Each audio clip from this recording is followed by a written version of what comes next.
Why not?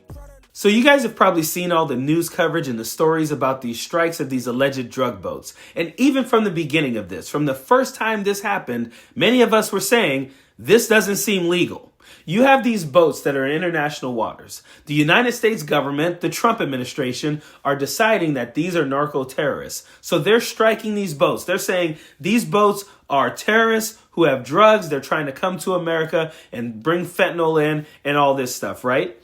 There's no due process. They're not giving us any evidence. Basically, the Trump administration is just saying, trust us, bro. So this latest one, we have a boat in international waters. They strike this boat. The boat is done. The drugs are done. Apparently, there are 2 people or so that are still alive. They've survived somehow this strike on this boat. The story goes, Pete Hegseth ordered a second strike, and his words were, kill everyone.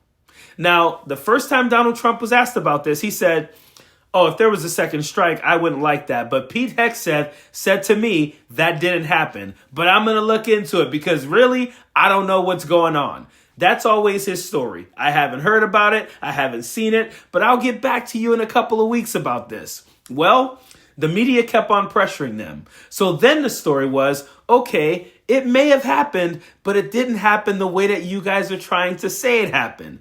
And then it became Pete Hegseth didn't do it either. They've now passed that buck down. It went from Donald Trump to Pete Hegseth, and now there's this Navy admiral named Frank Bradley or something like that, who they're saying he is the one who ordered the second strike. They're doing such a bad job of this. Like, I'm not even going to play you a video of Donald Trump because I have to play you videos of Caroline Leavitt and freaking Markwayne Mullin. And I don't think you have room to listen to 3 dumb people speak on this topic because these 2 are the worst. It's gotten so bad that they got Caroline Leavitt now in a press briefing just reading a statement that has been prepared for her. No matter the question, she refers back to this statement every single time. I have a statement to read for you here. President Trump and Secretary Hegseth have made it clear that presidentially designated narco-terrorist groups are subject to lethal targeting in accordance with the laws of war. With respect to the strikes in question on September 2nd, Secretary Hegseth authorized Admiral Bradley to conduct these kinetic strikes. Admiral Bradley worked well within his authority and the law, directing the engagement to ensure the boat was destroyed and the threat to the United States of America was eliminated. Did Admiral Bradley order that second strike because there were still survivors after the initial strike? Again, as I read for you, Admiral Bradley worked well within his authority and the law. He directed the engagement to ensure the boat was destroyed and the threat of narco-terrorists to the United States was completely eliminated. The strike conducted on September 2nd was conducted in self-defense to protect Americans in vital United States interests. The strike was conducted in international waters and in accordance with the law of armed conflict. You said that the follow-up strike was lawful.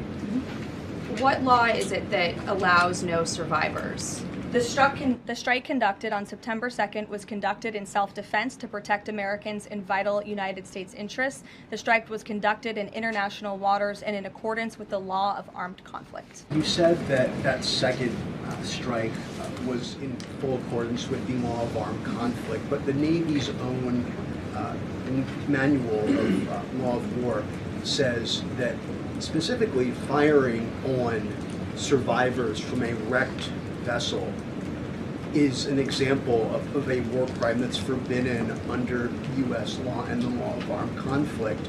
So how was that second strike in following law of armed conflict and then second on immigration? Again, Andrew, I would reiterate to you the strike was conducted in international waters and in accordance with the law of armed conflict. I think you guys are sort of not listening fully to the statement I've provided. Admiral Bradley worked well within his authority and the law, directing the engagement to ensure the boat was totally destroyed and the threat to the narco-terrorists to the United States was eliminated.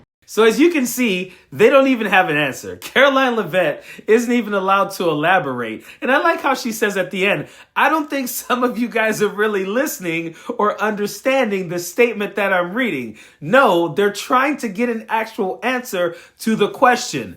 Was there a second strike? Who ordered the second strike? And what part of kill everyone is legal? Those questions have yet to be answered.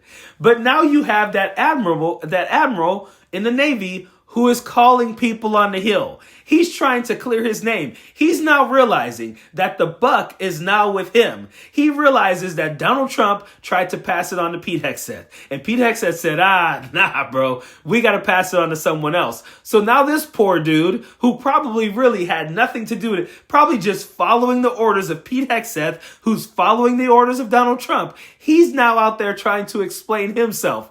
So Markwayne Mullin, who, if you guys haven't seen this guy or listened to him, he's probably, you want to talk about Lauren Boebert, Marjorie Taylor Greene? No, Markwayne Mullin really makes you wonder how people get elected in this country. Like, you really go, dang. So if you take all the people, think about the dumbest person you went to high school with, the person who you thought, man, this dude's struggling right here. This guy is not going to get anywhere. That's Markwayne Mullin. He now represents this country. He is a member of the Senate. Like, are you serious right now?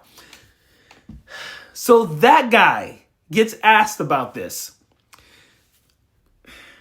Listen to this answer. Admiral who is involved in this has been making phone calls, it's my understanding, with some people on the Hill. Have you spoken to him? I haven't spoken to him. I have spoke to Secretary Hegseth. I have been briefed on this. I haven't reviewed the documents yet. We plan on doing that today. But I do understand that this was a proactive strike that was well within the authority of the president and within international waters to be able to go after these terrorist organizations. And once again, we haven't seen the video of it yet. If there was a second strike, it wouldn't be to just simply, take out the survivors, is because there was still a threat or an opportunity for them to run. Maybe the first strike didn't just disable the boat, but didn't destroy the boat, so it was able to still move forward. But I believe in the briefing that I received, Bill, that this was well within the authority of the president and Secretary Hegseth to use lethal force in this matter. No wiggle room? I don't see any wiggle room. So Markwayne Mullin is now floating something that no one is talking about. And the reason why no one would ever say this is because it's dumb as fuck. So he's saying they struck this boat with the whatever artillery that we have at our hands in the United States. They struck the boat with it. And Markwayne Mullin is telling you the reason they went back is because that strike left that boat with the ability to still move forward. What the hell is he talking about? No one is saying that. There is absolutely no way that a missile or whatever we strike these boats with hits a boat and that boat is still able to go. No one is saying this. Only Markwayne Mullin would fix his lips to say something so stupid. And that's saying a lot, because Donald Trump and Pete Hegseth are definitely going to say some more stupid things as this goes on. But no one is saying there's a chance that the boat hadn't been dismantled. There's a chance that that boat was still able to complete its mission, and that's why they went back.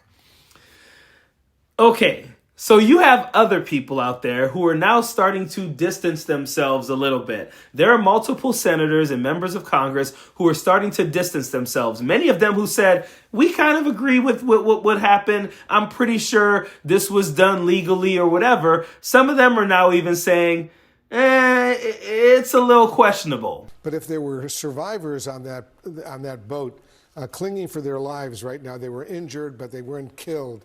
Was it legal to go ahead and kill them? The issue is the mission itself. What is the mission? The mission is the destruction of the boat and the destruction of all the drugs.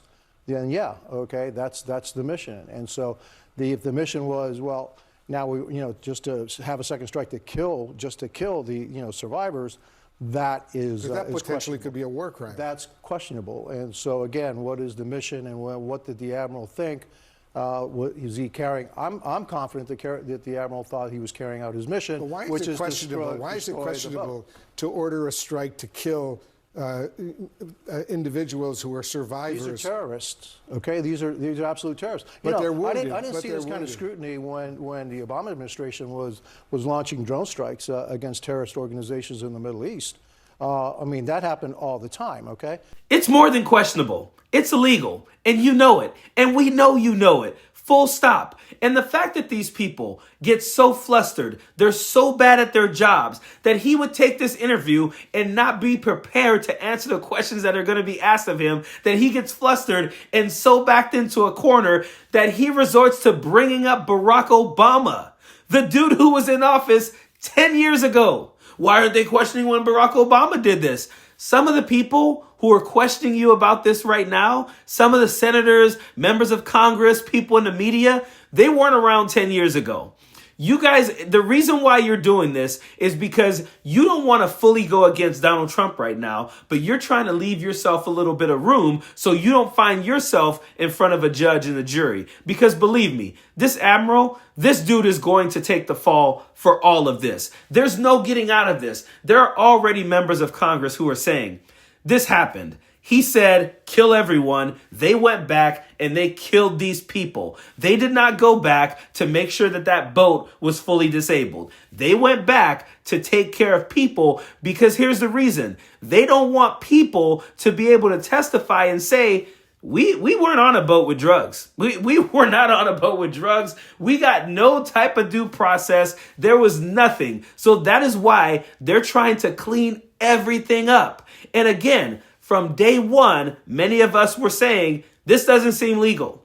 Doesn't seem legal that the Trump administration is just saying, hey, go ahead and strike those boats with no due process, no judge, no jury, no type of evidence. They've yet to come out with any evidence of any of those boat strikes being legal. And then you got Markwayne freaking Mullin, like the dumbest guy you've ever met in your life, floating ideas that no one else would ever say. And this is not the first time. This is how dumb these people are. And what's worse, it's how dumb they know their constituents are.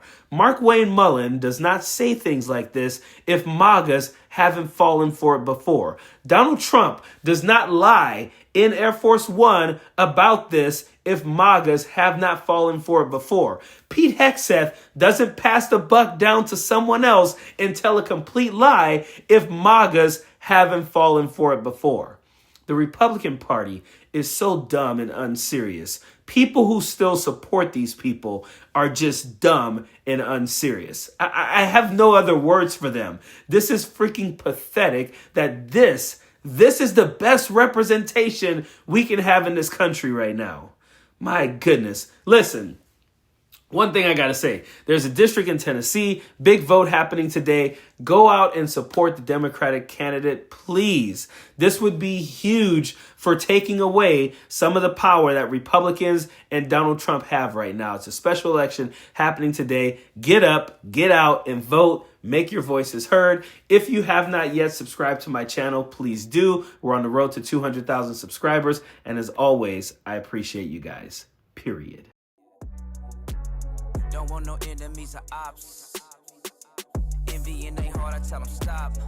Vacation on the yacht.